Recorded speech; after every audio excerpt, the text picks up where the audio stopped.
Self-insert. Estatismo, antiestatismo. Son términos en las bocas de muchos en el discurso político online, usados como una forma de describir y ubicar las tendencias ideológicas, como una forma de plantarse ideológicamente a favor o en contra de eso llamado Estado. ¿Pero qué es este Estado? Lo que conocemos como Estado aparece históricamente como necesidad ante el conflicto de clases en que entraron las sociedades que pasaron de la gens, la unidad orgánica primitiva, las cuales daban paso a las tribus y clanes sanguíneos, a una organización social donde predomina el mercantilismo y la introducción del dinero, la deuda, el intercambio comercial y la propiedad individual de la tierra. Como lo describe Engels en El origen de la familia, la propiedad y el Estado, en la formación del Estado ateniense por parte de la nobleza, se centraliza la organización de la sociedad, desplazando las autonomías gentilicias. La producción que le pertenecía a las masas agrícolas y los artesanos se iba divorciando cada vez más de ellas, pasando a ser objeto de cambio y volviéndose en contra del productor mismo, sujeto a las nuevas reglas de la nobleza que, dadas las nuevas leyes, establecían una división del trabajo, rompiendo la unidad orgánica en nuevas clases, unas privilegiadas y otras no, independientemente de su origen sanguíneo como tribu. El Estado nace y se perpetúa como una herramienta de dominación de la clase poseedora contra la desposeída. Surge de la sociedad como forma de organizarla de acuerdo a los cambios ocurridos en las relaciones familiares y económicas, como muestra el ejemplo ateniense en relación con la gens griega, dada la aparición del derecho paterno, facilitando la herencia de la riqueza. La formación de una nobleza, la ampliación de la esclavitud y la guerra por recursos económicos. Se fue sustituyendo la constitución de la época heroica por la constitución de Teseo, un sistema de derecho que tenía como sujeto al ciudadano ateniense.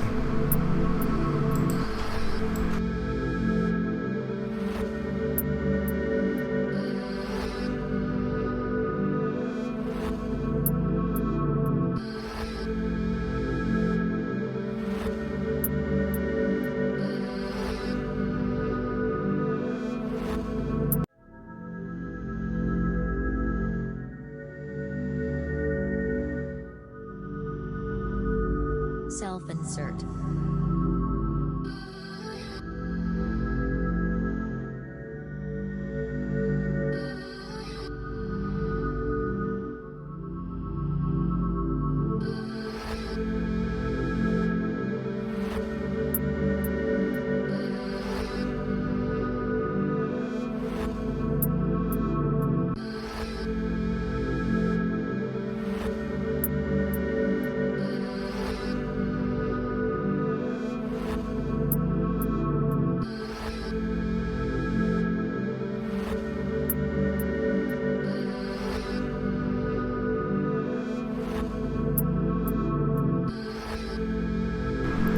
Este Estado nace de la sociedad, pero a medida que se incrementa la necesidad de menguar la lucha de clases, se va haciendo más fuerte y amplio. Debe emplear un uso mayor de la fuerza pública y sus instituciones. Suplantar la organización armada de la sociedad por un cuerpo externo policial. El Estado se va divorciando cada vez más de la sociedad que le dio vida. Esto es vital, porque entiende la existencia del Estado como resultado de un proceso directamente relacionado con el desarrollo material y político de las sociedades y su división en clases. No hay Estado sin esta necesidad de dominación de una clase por otra. Así, el Estado es un producto de la mercantilización de la sociedad y no algo que surge como antítesis a esta.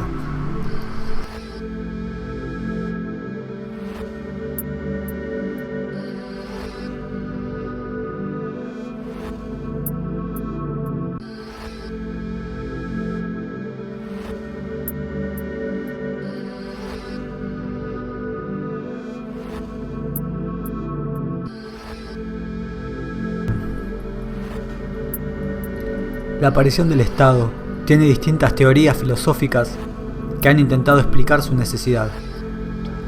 Yendo a la Grecia clásica, las nociones filosóficas de Estado eran de orden comunitarista. Platón proponía un orden ideal basado en el conocimiento de la justicia y un Estado fundado en esa virtud. La contraposición del utilitarismo sofista es una filosofía ética y religiosa de la política. Aristóteles ve al Estado como la finalidad de una ciudadanía racional, alcanzado en un determinado momento del desarrollo de la polis, coincidiendo en parte con el análisis marxista, pero teniendo el Estado por finalidad el bien común solo de la clase ciudadana, naturalizando la división de clase en favor de los poseedores, al contrario de lo que ocurría en Platón. Yendo a la modernidad, la noción de contrato es un aspecto clave de la filosofía política, por ser una forma especulativa de explicar cómo las sociedades pasaron de dar por sentado al Estado como una institución de carácter divino y a sus gobernantes como elegidos por Dios en el feudalismo, a una sociedad que se daba un Estado racionalmente. Rousseau teoriza que el Estado surge del contrato social cuando la armonía previa de la comunidad se ve corrompida por el dinero y la ambición. En este caso, el Estado se lo da a la comunidad enajenando ciertas libertades para recibir a cambio una libertad mayor. Se suplanta la libertad negativa individual por la libertad de la voluntad general. Para Hobbes, el estado de naturaleza de guerra es interrumpido por el Estado en la figura del soberano, aquel cuerpo al que se le entregan los atributos de proteger y mandar. Descansa en la racionalidad, pero a su vez, este soberano queda por fuera de la sociedad, como una bestia ejecutora por encima de esta, pero siempre respondiendo a su conservación. A diferencia de Hobbes, en Locke, el Estado es mediador de los intereses individuales, a la vez que hay un motivo divino en la conciencia humana que hace a los hombres buscar la armonía.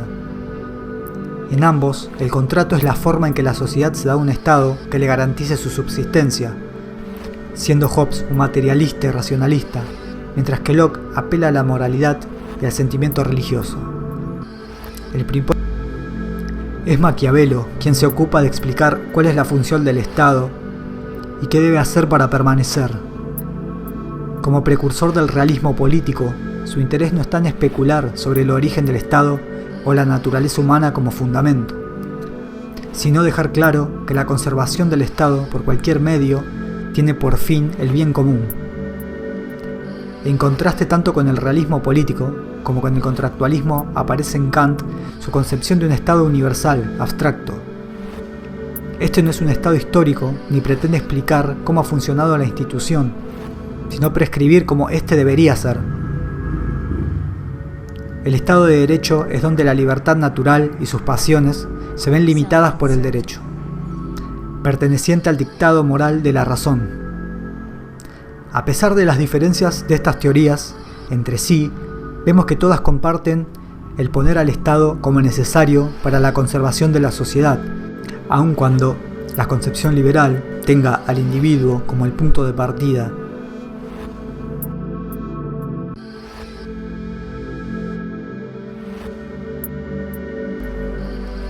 Esta distinción entre la búsqueda filosófica para explicar el origen del Estado racionalmente y explicar su función mediante el poder es clave para entender cómo puede abordarse el tema de manera más profunda y clara. Marx y Engels pertenecen también a la posición realista de analizar la historia de las instituciones y sus elementos por lo que fueron, hicieron y hacen, pero con la particularidad de agregar un componente activo, revolucionario para su transformación. Existe una diferencia entre lo que la sociedad política debería ser y cómo ha sido realmente. Independientemente de estas ideas fundacionales filosóficas anteriores, interesa a estos explicar qué es esa maquinaria llamada Estado y cómo surge, más allá de lo especulativo. El Estado surge como una herramienta para mantener el poder económico de una clase naciente sobre una vieja organización social.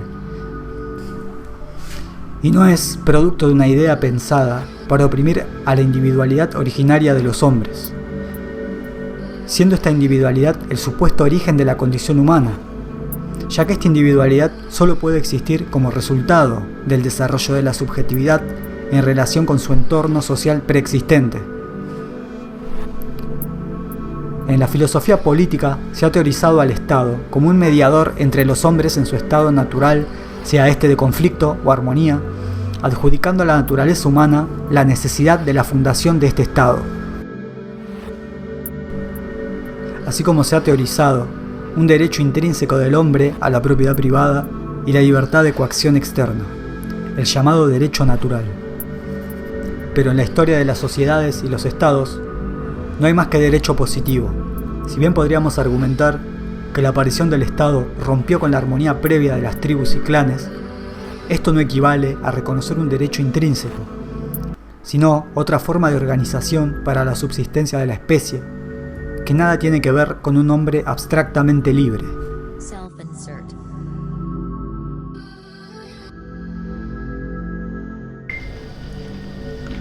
En Hegel, el Estado es donde la libertad se hace objetiva. En este se da la unidad de la voluntad subjetiva y lo universal, la moralidad en su forma más concreta, la autorrealización de la idea universal que se manifiesta. En este estado se objetiva e inmediatiza la racionalidad esencial del hombre, por lo cual es el origen de las civilizaciones y no un artificio que se impone al hombre originario y su derecho natural. Para Hegel no hay derecho ni ley si no hay Estado que las haga positivas, y por lo tanto tampoco hay historia sin este. Incluso lo subjetivo en su interés particular termina cumpliendo la finalidad objetiva material de esa voluntad subjetiva. El Estado hace posible la existencia fáctica de la voluntad. Pero a su vez, como hemos dicho, hay algo esencial en el hombre, y esto es la racionalidad, la moralidad, el espíritu, y este espíritu es autoconsciente. Su esencia es la libertad, en oposición a la naturaleza que está sometida a sí misma en la materialidad.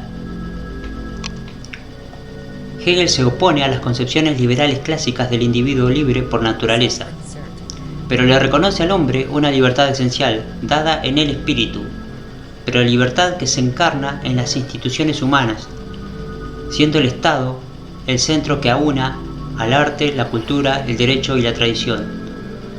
No solo que la libertad subjetiva individual no puede existir por fuera del Estado, sino que, inevitablemente, su subjetividad no puede escapar a la determinación que le imprime la institución como realidad de la idea. Es el materialismo marxista quien quiebra con esta escisión entre la idea como libertad y la materia como esclava de sí y viva solo al objetivar la idea.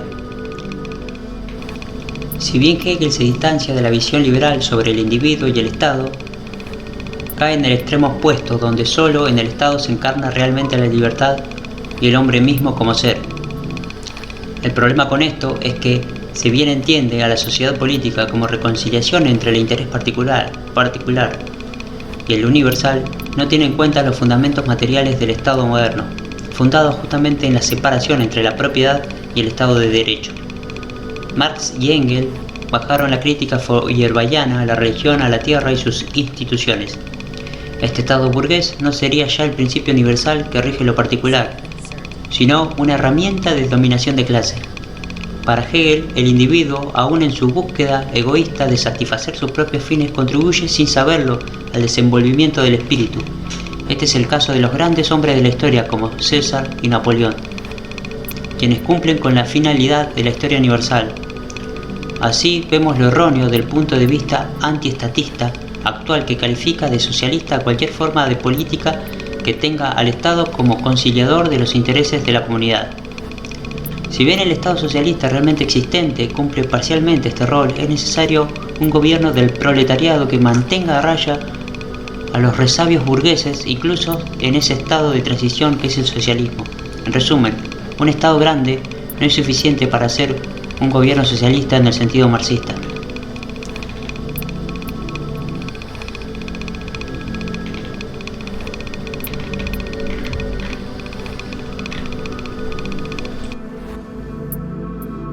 Un aspecto importante de la crítica marxista al Estado se encuentra en la crítica a la filosofía del derecho de Hegel, donde se quita el velo sagrado y eterno que poseía la institución en su filosofía. se realiza la vuelta del revés, mostrando que la familia y la sociedad no son un predicado de la idea encarnada en el Estado, y este no representa la reconciliación de los intereses individuales en conflicto, sino que el Estado es resultado de la sociedad y expresa el surgimiento de las clases. Marx critica la separación hegeliana entre sociedad civil y sociedad política, en la que la sociedad depende de la existencia del Estado y este es quien la determina, y no al revés. La familia y la sociedad en general solo son esferas pertenecientes al Estado, la idea suprema. El Estado forma parte de la esfera externa del pueblo, donde se expresa el espíritu de forma material, junto con las costumbres, el comercio y las ciencias, a diferencia de la esfera interna, a la que pertenecen la religión, el arte y la filosofía.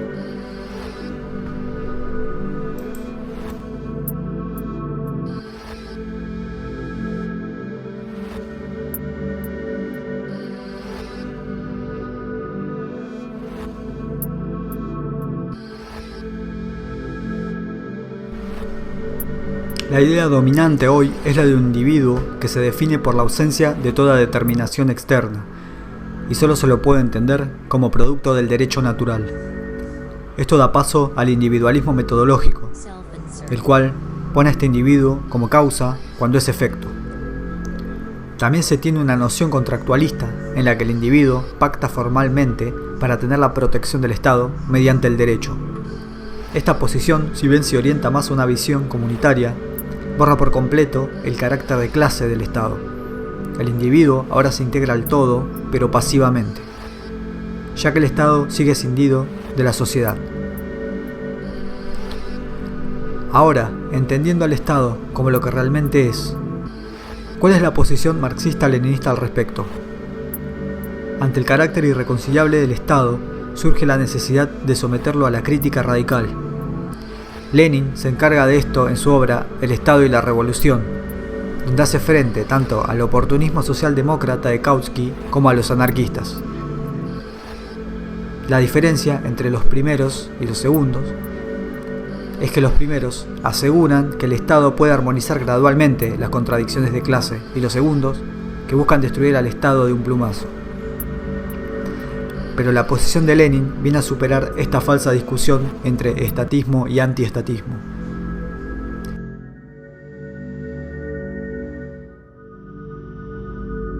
Self-insert.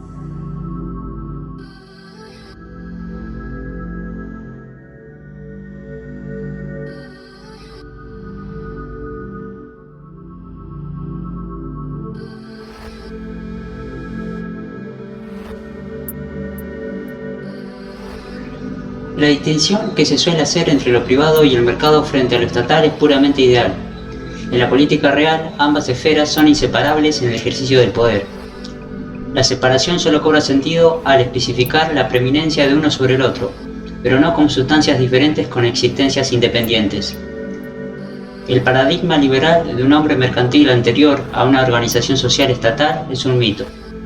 Piensa al Estado como algo surgido voluntariamente para coaccionar a este hombre libre que por derecho natural participa del mercado buscando maximizar su bienestar, y no como una necesidad de organizar esa misma sociedad mercantil.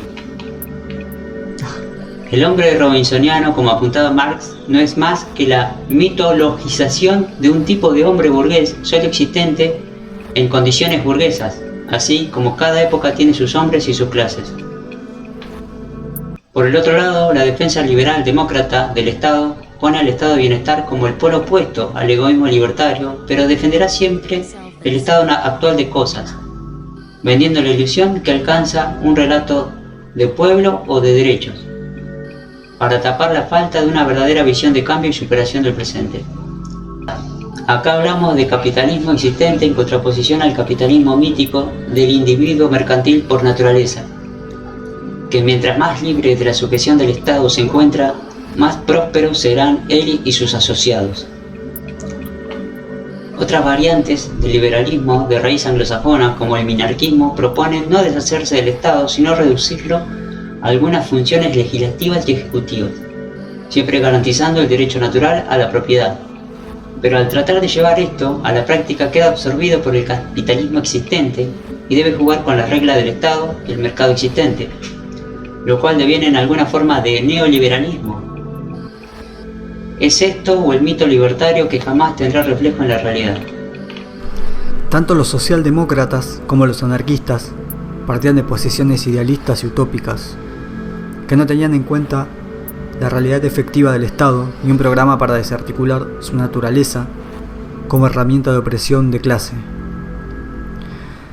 ¿Qué hacer con el Estado entonces si no puede convertírselo en herramienta neutra de conciliación o destruírselo por completo? La propuesta marxista-leninista es ponerlo en manos de la clase proletaria, representada en la vanguardia del partido, elevándola a clase nacional, que a partir de ahora ejercerá su gobierno contra la clase burguesa. En la crítica y acción revolucionaria de Lenin se encuentra superada la dicotomía entre estatismo y antiestatismo. En lugar de simplemente gobernar con la vieja maquinaria del Estado burgués, se suplanta esta con una nueva organización estatal que va acabando con la escisión entre sociedad política y sociedad civil. Pero una revolución de este tipo no es un deus ex machina que viene a implantar un régimen perfecto desde los cielos. Aún debe lidiar con el lastre de la antigua organización social, siendo el Estado el más obvio ejemplo. Tomar el poder del Estado para negarlo parecería una contradicción insalvable para la crítica liberal o anarquista. Pero esto no es más que el entendimiento del materialismo dialéctico puesto en práctica. Hay un doble movimiento del marxismo que quiere hacerse del poder por un lado y extinguirlo por el otro. Así queda claro que en la teoría marxista-leninista se encuentra la destrucción del Estado como práctica, pero no al estilo anarquista, y podemos añadir libertario o anarcocapitalista, sino contra el Estado demócrata liberal de todo tipo y proponiendo una nueva organización social, donde la comunidad esté representada por un Estado revolucionario.